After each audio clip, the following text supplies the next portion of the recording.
Hello, everyone. We are back with the show with no name. Maybe we'll keep it that way.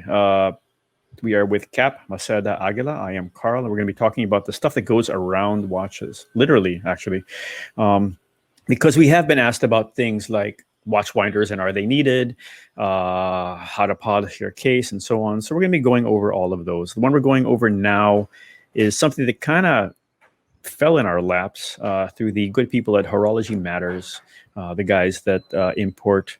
They are the official distributors for things like Erica's original straps, which we know and love, different things like that, different cases, different straps, different winders, actually. And what we're going to talk about now is a project that they came up with and they found, and I found very useful. The shape is familiar to others. It's an odd shape, and you're going to see why. I'm going to go into it right now. So here we go. And okay, here's the story behind this. Cap wants to do unboxings. I do not. So I'm going to throw this to Cap now. And that's Carl's hand there. So he's going to do the unboxing for us. There you go. Oh, boy. Okay. What's inside the box? Okay, it says CLBR-101 watch case. It is something that we worked with Horology Matters on because it's just a nice idea. And I don't have an example right now, but I clearly have a lot of watch cases. And some of them are great. Some of them are not. Some of them are as simple as this, which is basically what you get when you have your Rolex serviced, right? And that's fine. But, a lot of us travel a lot before, and we want something small, and I have some cases that are multiple Pelican type or aluminum, whatever, or leather, and they all have their uses. But this one, I found, I had actually seen it when it was a branded item before as a kind of a giveaway item, and I found it very useful. Okay, so this is it. This is the Calibre Horology Matters little watch case. Nice it's branding. it's cute, isn't it? We actually had to correct that, but anyway. And what I'm proud is this CLBR-101, which we should be giving away stickers of that. I know we have stickers. We'll be giving away stickers for that, people. So, oh, cool. Cap, remind me to give away stickers. Okay. Now the reason I like this, it's an odd shape. Okay, which means it's not going to sit well anywhere, basically, right? It's not going to slot in, and it's not made for that. It's made for doing simple things right. In this case, it's exactly the shape you want. The idea is it's just exactly the space you need it to be. Okay. Oh, that's cute. In this case, we will. Can you stick a watch in there? My desk. Okay, I'm going to use what's on my wrist right now. This is a thin watch, which is it's actually an Orient Bambino, which I really like. Okay, so the idea is that it pretty much, it secures the watch to a point. You would put, let's say, if you wanted to, you would put a wrap around it, inside it. And that's always a good idea anyway. But there. Can you describe the material inside? Okay, see, this is why I don't do unboxings. Okay, yeah. Yes, it's this kind of a felt. It's this awesome felt. Okay, I have no idea. It's a felt thing, and we've had these for the initial prototypes we've had for a while. They stand up to stuff. Okay, so I don't have any issue at all. There are certain details, and there are things that I have to be careful of. For example, this one. Okay, this is fine, but. And it is padded behind it. But again, this is not a case. This is just something to transport a repaired watch. Okay. What's behind this is there is a covering to the metal snap, but that covering, that could come off and you wouldn't notice. Okay. So you got to be careful and kind of put the watch body here and the case there. Okay. But having said that, I use this type of thing all the time. So let me ask you first again. You do your unboxing. You should do your unboxing thing first. Okay, so I asked you to describe the inside of the case, and now I'm going to ask you what kind of material is it stiff? Does it like? The outside is a stiff. There's some shaped form thing. Okay. It's a solid case on the outside. On the inside, it's felty, I guess. Yeah, okay. Cool. It's stiff. So there's gonna be people. It is protected. Actually, it is protected. Yeah. I find it more protected than the soft leather cases, so that's fine. Okay. There's a reason I was drawn to this, and that's because sometimes and this has happened when I travel, is that if you have a soft case and you just stick it in your carry-on, right, it'll compress. And I tend to put way too much stuff in my bags than I should. So, I could be compressing watches against my iPad, against my computer, against my camera without realizing it. And especially when you're going in and out of whatever. So this, I found it's hard enough to withstand that. That's why I liked it. That's why I would use it. I have 2 points on this. I wish it was bright orange. I wish it was bright orange because I would never lose it. I could look deep inside a bag or whatever. I could find it in the middle of a hotel at night. We're trying to figure out if we can make it luminous, actually, honestly. But having said that, we can't run 1,000 of these things in orange, right? So there. It does have this thing, and what this does is, and I've always wanted this. And I talked about this to people like the Wolf guys who make watch winders and so on. And I said, why don't you make a go bag for watches, right? It's like, what's a go bag? But a run bag. I mean, we're in a country where we have typhoons, we have earthquakes, we have whatever. If you got to stuff all your watches in a bag really fast, what do? It's like, oh, that's smart. I'm like, yeah, do it. They did it. So this is my equivalent of a horological go bag. Just make sure you count how many watches you have, which you can also string in, anyway, there. If you got to run with your watches, this is a nice way to do it. It's very quick. Okay. Nice, yeah. You asked me if it would fit. It will fit.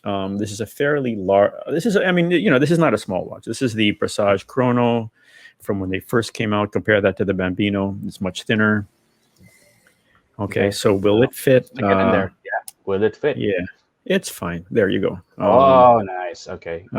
This is a very bad watch thing, but that's what I would do. I would wrap it. I would use this to clean it. I'm really not used to that thing.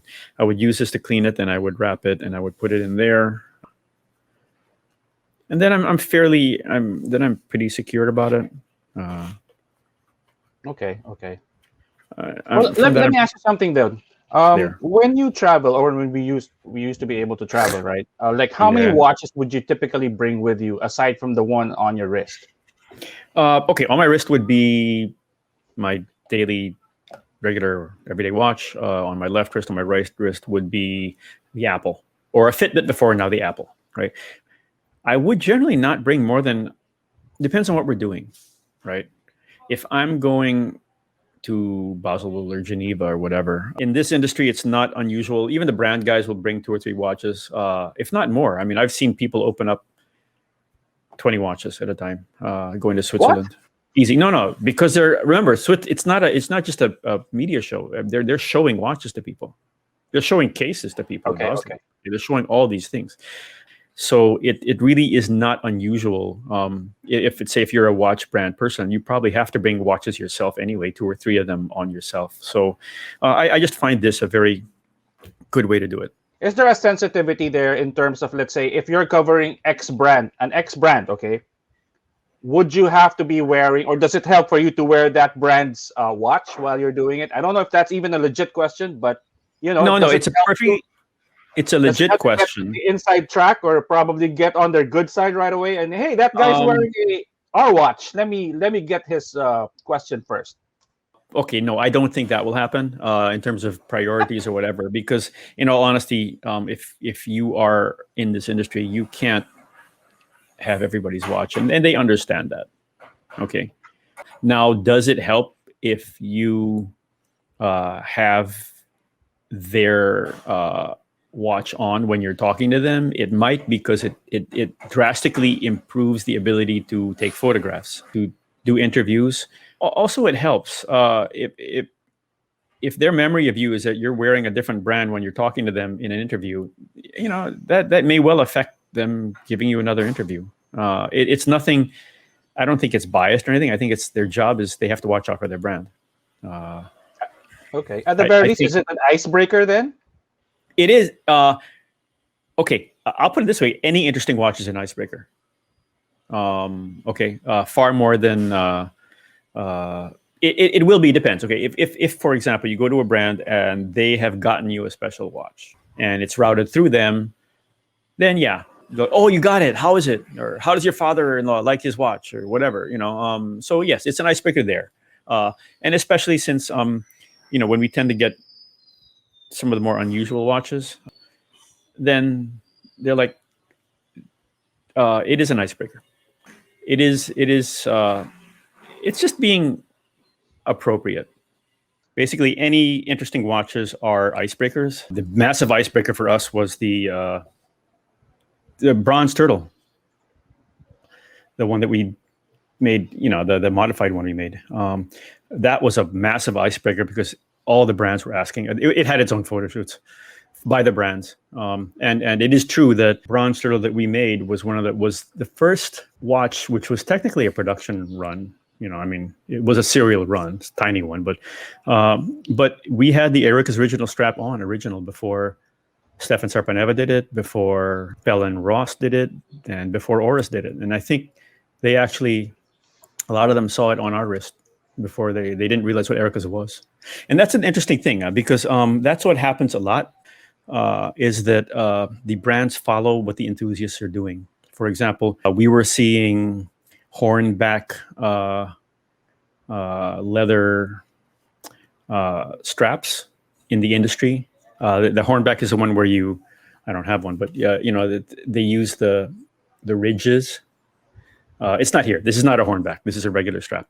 But they use the ridges, and then you see that, and that was a enthusiast thing before it was ever something you now see and you now see it on the brands. Okay, a lot of guys are working with Bamford and the guys that Blacken, the ones that make custom stuff in small runs, and that was all enthusiast stuff before. Mm-hmm. So it's a nice chance also for the brands to sort of get a feel for what enthusiasts want or the market wants. Yes, definitely, no question. Yeah. And that's and we've said this before. When we go to Basel World, quite often they're gonna. I used to think they were being polite. Then they told me, no, Carl, we don't really see what's going on. I don't have the time to run around and look. So I'm actually asking you what's interesting so I can go straight to it. They ask about what's going on in the industry. They ask about how people are feeling. I think I said this before. When we started Calibre, we thought we were like a consumer magazine, but the industry treats us as a trade magazine. In other words, they use us to attract distributors. They use us to gauge the market. Sometimes they use us to market even when they're not in the country. Richard Mille, for example. Or I just told you, right? The Citizen has been contacting us, right? With some of their brands that are not in the country. And they're starting to communicate with us. So in that case, we're being used as a field. Citizen's very interesting. And I think I told you this when we talked about it before. People don't realize the level of craftsmanship for some of the Citizen watches is stellar. It's arguably better than certain other similar brands that are getting a lot of attention now. Mm-hmm. I would agree with it. And the way they're going about it, and we're trying to get a discussion with them on this. The way they're going about it is very different. Rather than, let's say, Seiko, who is taking everything in-house, the Citizen idea is different. And they're buying up Arnold and Sons. They're buying up a watch movement maker in Switzerland. They're buying up different things. So they're taking that knowledge already mature and they're bringing it into their fold there. So they have some stellar stuff. And all the stuff that we're quoting about Grand Seiko and so on, by comparison, that's actually more generic than when Citizen talks about their very, very, very special pieces. Having said that, that's really hardcore. They don't have the breadth of appeal that the Seikos do right now. But that's what people said about Grand Seiko 5 years ago. So there. Okay, quick thing. Another shape going into this. Monaco. Yeah. Another shape going into it isn't a problem. There. Keep in mind, I would use it.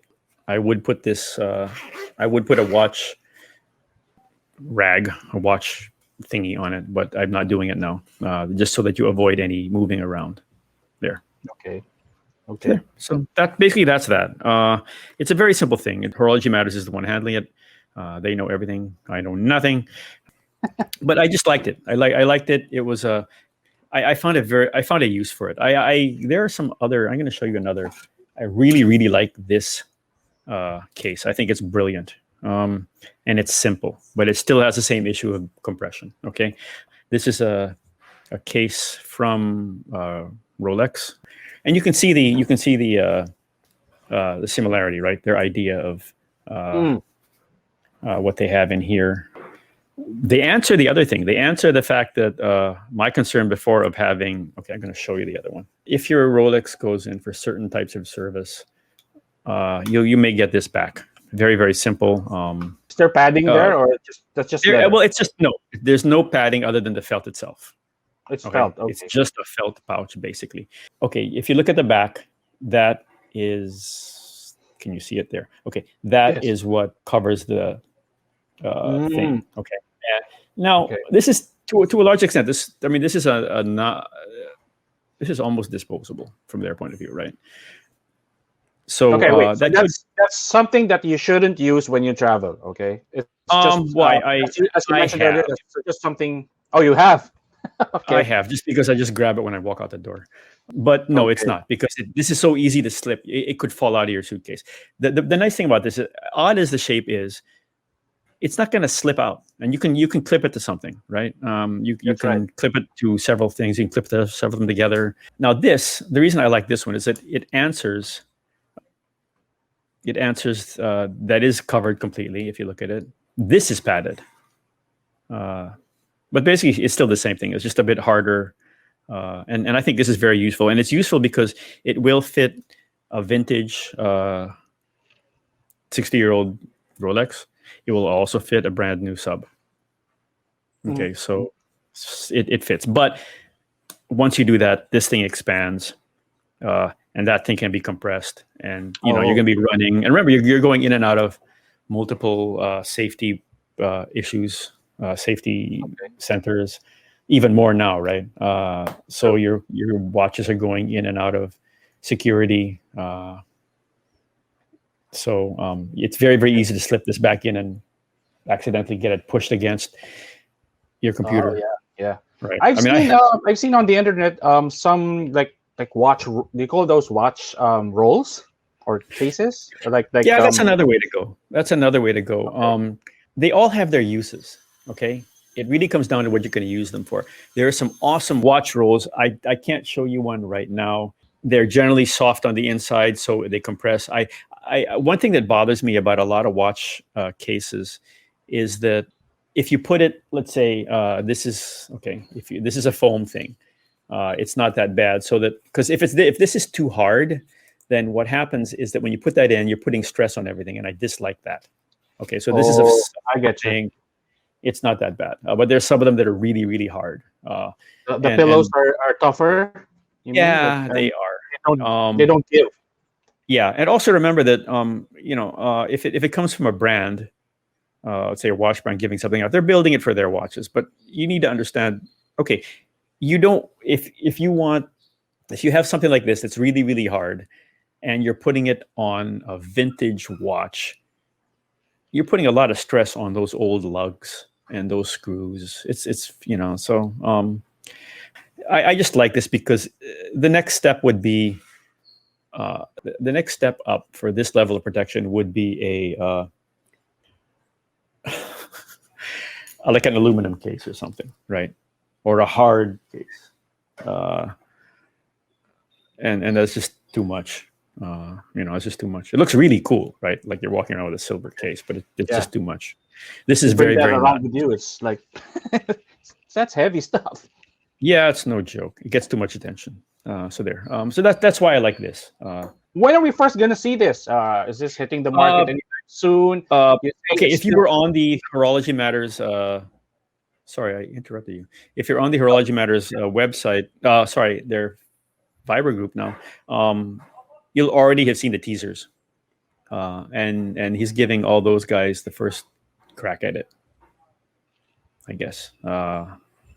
It's going in waves. It was all delayed, of course, because of the whole pandemic thing, right? So, but yeah, it'll be out soon. It's not an expensive thing. It's just, it's like we did the work on the watch protection shield, right? It's just that it's little things that make your life as a watch guy a little bit easier. That's all.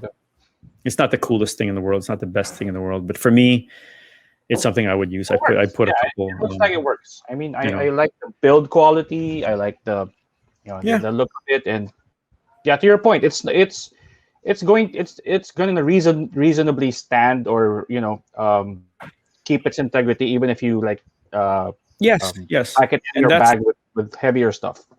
That's the key thing. And like this thing, this is one of my favorite cases, right? It's not for sale as far as I know, but it still has the same issue. It will compress your watch, right? And you don't really want that.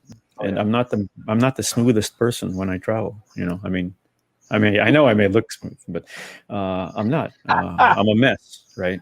So, well, you've traveled with me, so I think it's a very once we get to travel again, I'm gonna definitely consider one of these to bring along. Yeah, and I still have that. I'm still kind of thinking about the number probably of watches that would be reasonable to bring given a certain trip. But yeah, to your point, maybe if it's something watch related, then you probably should bring several. But if we do one of our, like, let's say more rugged adventures via car companies, then probably you think twice about what you're going to bring as well. Oh yeah, right? Definitely. I don't necessarily advocate bringing multiple watches with people. It's part of our job. It's part of my job to do that. And in all honesty, we have done. There are times when we are doing or involved in the testing of these watches, where we're assessing certain things, assessing, how they stand up to stuff, and you're going to see that a lot. If you see, when watch industry people travel, they're actually testing their products quite often. That's why most people won't notice, but I'll notice, and they're like, "Okay, I'll show you, but don't take any photos." I'm like, I want to take photos, okay, but just don't release them. Like, okay, just for me alone, okay, because they're testing things. They're testing straps. They're testing movements. They're testing power reserve. They're testing any number of little things. They're testing how it works in a plane in the dark. All these things. So people were generally, but in general, no. Bring one watch. Bring a watch. I don't know. I don't like saying bring your cheap watch because you're worried about it getting stolen, because that's no fun. But at the same time, this is a world now where if you bring a highly visible GMT, they're just going to get you too much attention. It's just not worth the hassle. So, which is too bad. It's just too bad. So, yeah. There. Okay. Oddly enough, okay, people. This is what people would say. Okay, don't go to London with a good watch, right? Don't go to Milan with a good watch. I'll say, okay, where are you safe with a good watch? You know where I'm safe? I'm safe in Manila. Right? Oh, seriously? Like, that's good to hear. I mean, unless you're doing something really stupid or going somewhere you really, really shouldn't, you're fine, right? I mean, where you're going, what you're doing, it's not like a target. In London, it's heavily targeted. In Milan, there's a trick. The trick to getting the watch off of you, and I've seen it happen. And it's happened. It has actually share some safety measures then, or like how should you be more careful when you're abroad and you're like rocking your favorite watch? Okay. There's a trick. There are two tricks. One is like a magician's trick. Okay. And it has to do with resetting your watch. Okay. What they do is they'll shake your hand, and while they're doing that, they're manipulating your watch. So they have to choose the person in the audience that they go to. Okay, here. Okay, we're using this Orient as an example, and this takes a whole lot of practice. And I've seen it happen, and I've actually talked to a magician, and the magician is like, I said, dude, don't even try in this crowd, because if you mess up, what's this?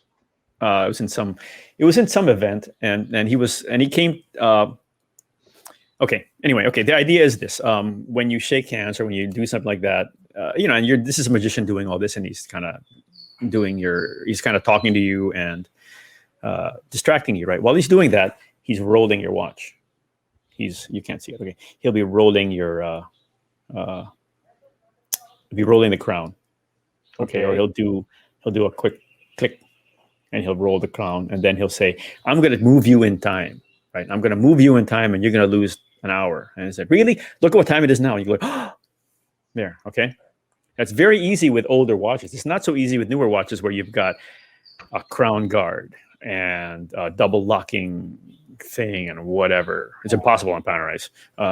So it's not easy on Rolex Sports models either. But that's what they would do. Now, there's a really interesting trick to stealing a watch. And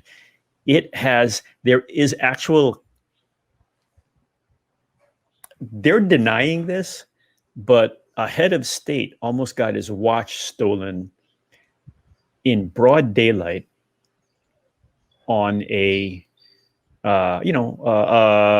meet and greet line. Wow. Okay. And they're denying that it happened. The state, the president of whichever country, I'm not going to tell you, is denying it happened. But I saw the photos and I saw the video. I'm like, yeah, that was happening. Because there's no reason this guy's hand should be the way it is. What happens is I will shake your hand. As I'm shaking your hand, you're working to release the watch. Okay. And this is also, people need to know the watch, right? Because if it's a deployment, it goes one way. If it's a buckle, it goes another way. And you can argue all you want about, yeah, that's not going to work. The truth is it does work. Well, you'll find out when it happens to you. Okay.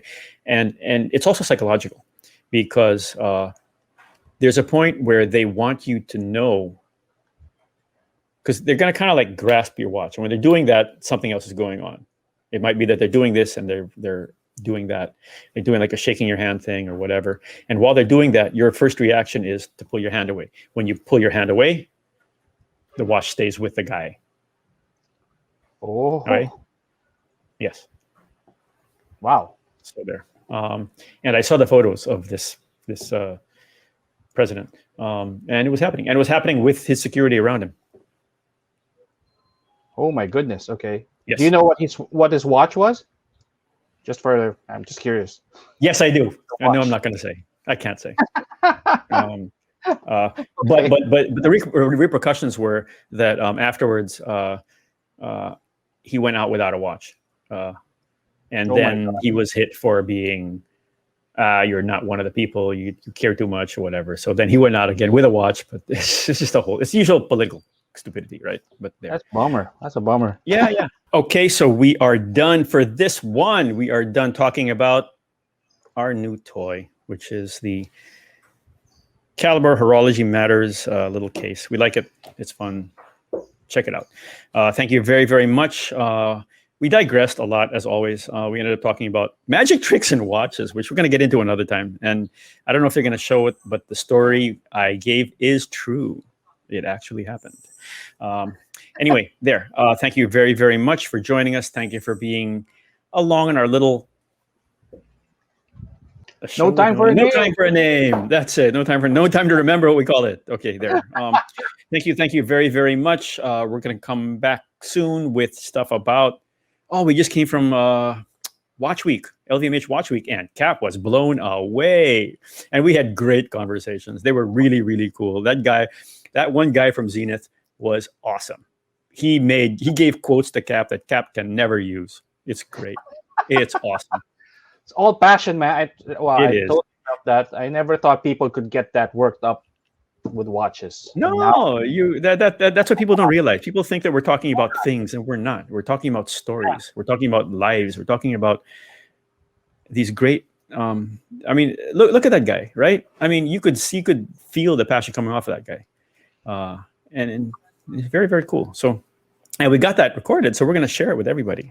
Yay! Okay, so thank you very, very much for joining us in No Time for a Name. Once again, this has been Cap Maceda Aguila with his new iPad Air. And this has been me, Carl. Thank you very, very much, everyone. We will see you soon. Goodbye.